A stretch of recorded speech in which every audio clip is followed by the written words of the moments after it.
It's Bill. I got a kind of a redo of a recipe that I've made before a long time ago, because I've been doing this for like 10 years it feels like. But it's chicken lo mein, and I put some interesting kind of twists in. So first of all, I'm going to start with just some canola oil in a pan. I'm doing this because I don't want it to stick, and I'm not trying to make gravy in here. So I've got chicken that I cut on the bias. I used to always cube the chicken, but this time I kind of, I eat a lot of Chinese food, there's a really good place I go. And one of the things I've learned is I marinated the chicken. So I cut this up first thing this morning, so it had about an hour to marinate. This is 2 chicken breasts, and in here is 3 tablespoons of soy sauce with 2 tablespoons of cornstarch. And it's really funny because most of the stuff's kind of absorbed into the chicken. So now what I'm going to do, I'm just going to take a fork. I don't want to get a whole lot of extra stuff in here.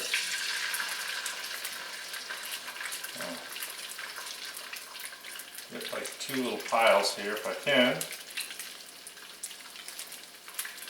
And of course, I got my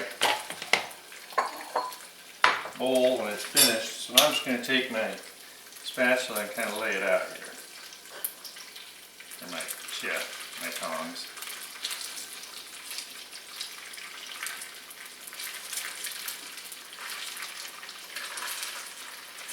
And as I suspected, the cornstarch is going to make it really want to stick. Now this is something I've made in the wok before, but I just wanted to try, how do I make it really simple and just as good? So I really want to get the chicken cooked, for starters. So some of these really small pieces we're going to kind of watch carefully.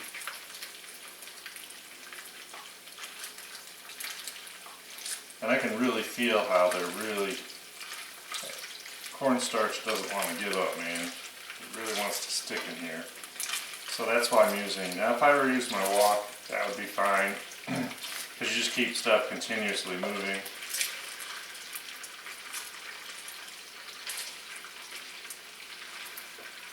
This is really hot oil. And so we're just going to have, this is just going to give a little kind of passive flavor into the chicken. It's like I got hot spots in the pan. And that cornstarch is just going to give just a little bit of a coat into it. And that's really why I like to cook it this way.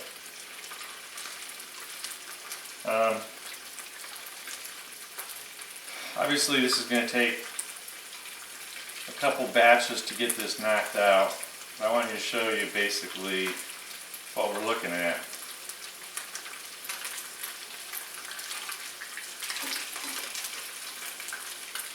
So the chicken's all going to kind of come out of this dark color combination from the soy sauce and the cornstarch.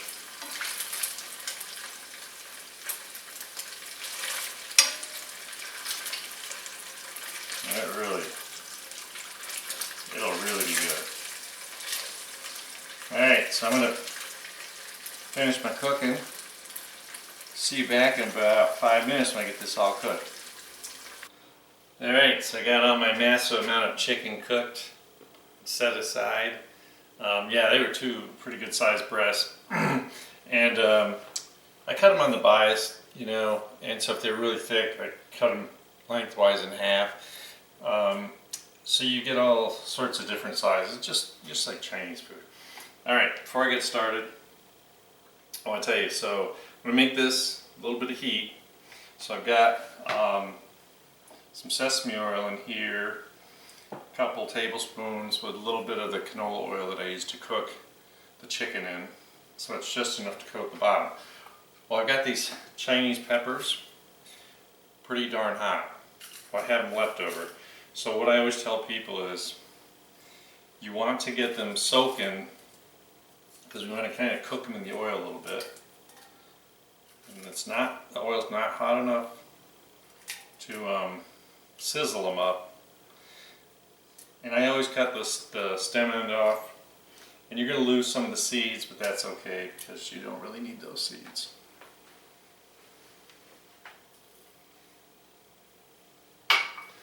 So I'm going to turn it up here and just kind of watch them.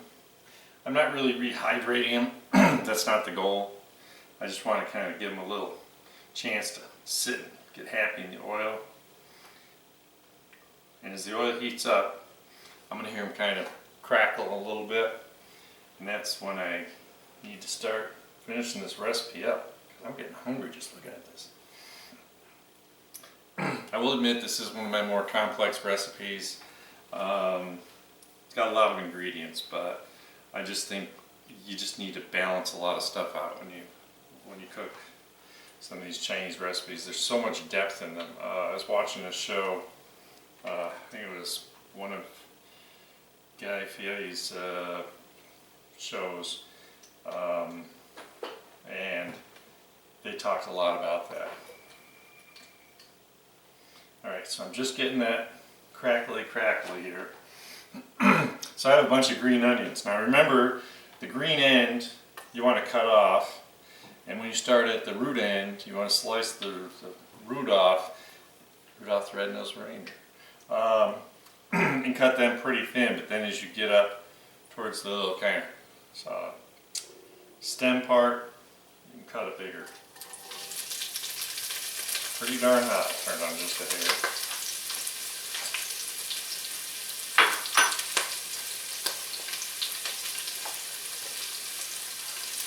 Trying to get those peppers hot. Went a little crazy.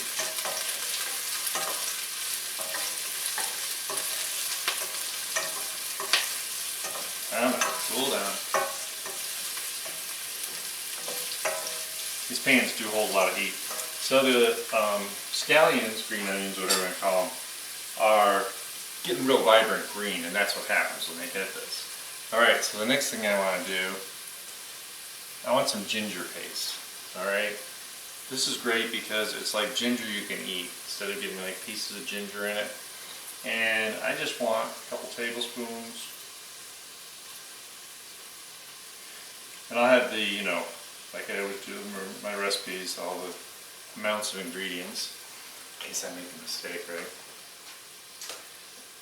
Here's the fun part. I want to offset all this flavor with balsamic vinegar, right? I want like 3 tablespoons of balsamic vinegar to absorb into the scallions.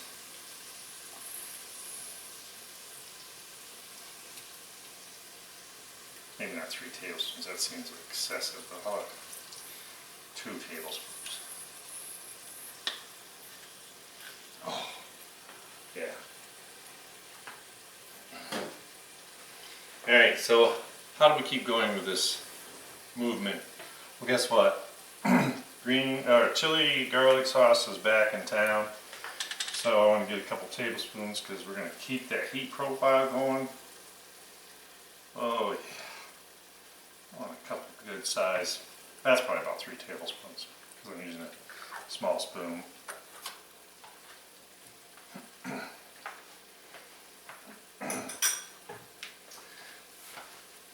I need some oyster sauce. Oyster sauce gives it like a thickening and a little bit of saltiness to it, so I don't want to get too crazy. Do get it out and let it get room temperature so it's easier to pour out. We're going to get a splash of soy sauce because it kind of got left out of the party, and I can always add more later.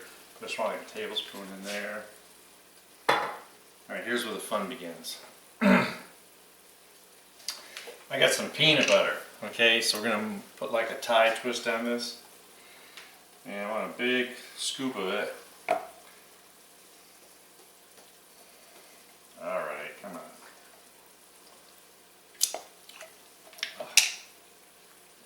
That's kind of fun.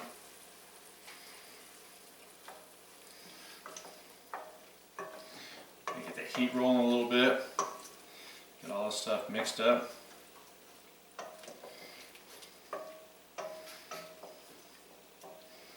Now I need to make this into a sauce, right? I mean, this is just kind of like ingredients.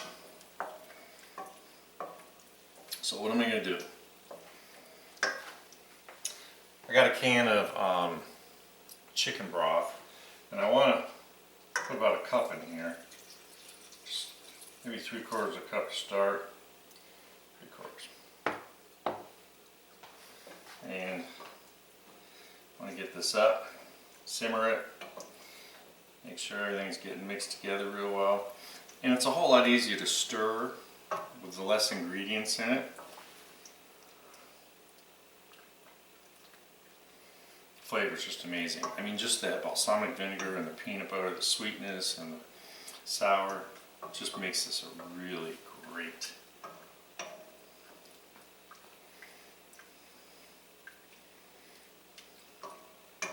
So everything's mixing real well. Everybody's happy in this pool.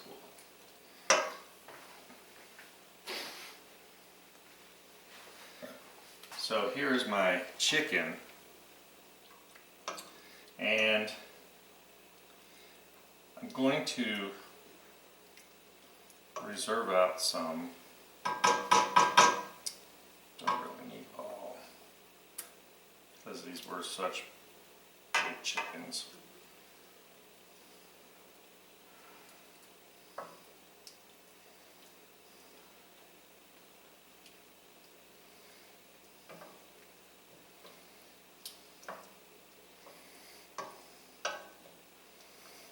What the heck? Let's get that in there.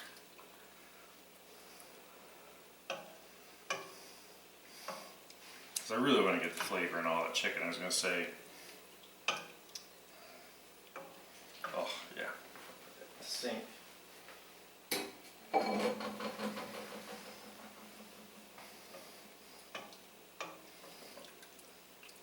just want to see it kind of thickening.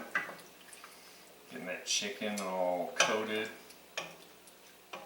And you're going to laugh at me because really green onions like the only veggie I put in it, and it really is enough. I don't want to steal away from all these flavor profiles I have. Obviously, there's garlic from the chili garlic sauce.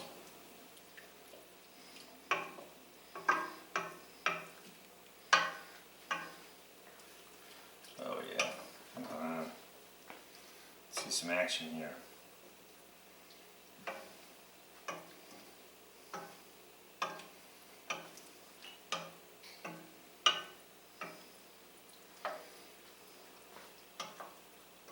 So in thickening this, we're getting it just enough that it's coating the chicken. I just want a little bit of thickening, and that's going to be partially from the oyster sauce, partially from peanut butter, and also the cornstarch that we had the chicken cooking in, well, coated in.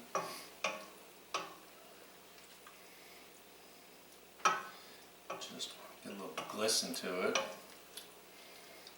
That's how you can tell. So when the chicken starts to look really coated, you've done the right thing. And this is one of those parts you can't really rush.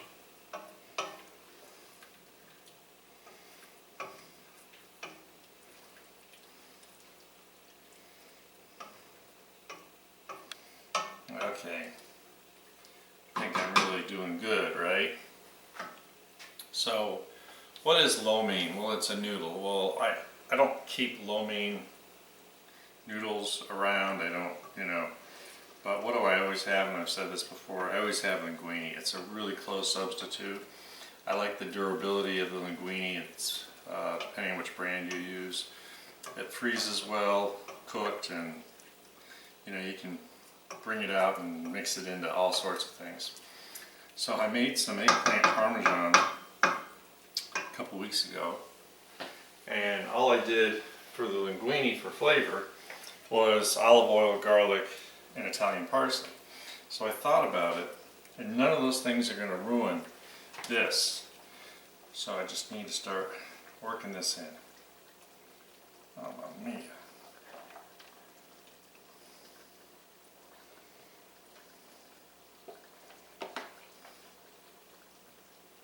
So we're going to need some good fresh garlic and some Italian parsley. Not going to hurt a thing.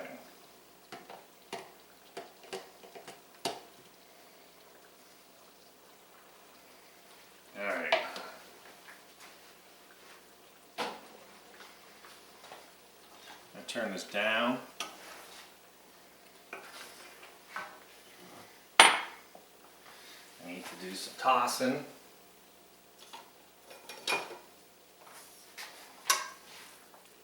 Coating.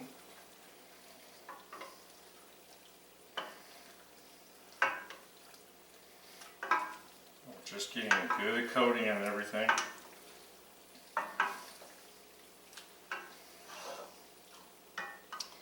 Don't want that in my lap, particularly.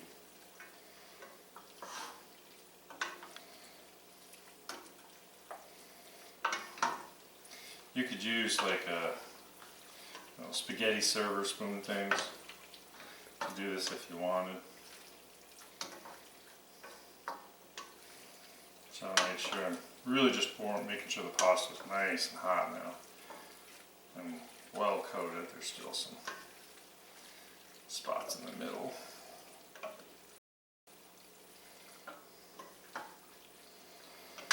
Lots of good stuff on the bottom.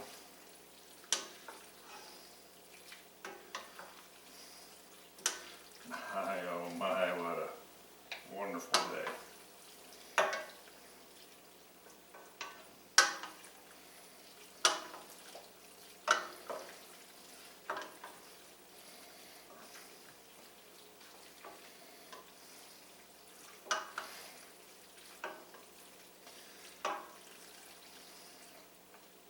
So I hope you're thinking about the fact that you can really utilize leftovers so much more.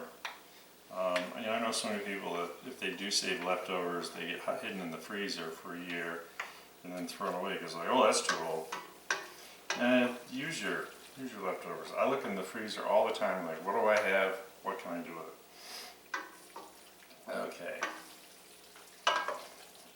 Okay. Enough of this. I'm getting hungry.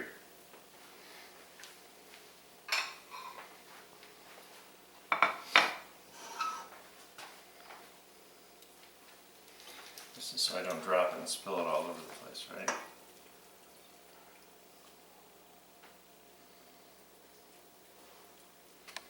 Got some really good pasta.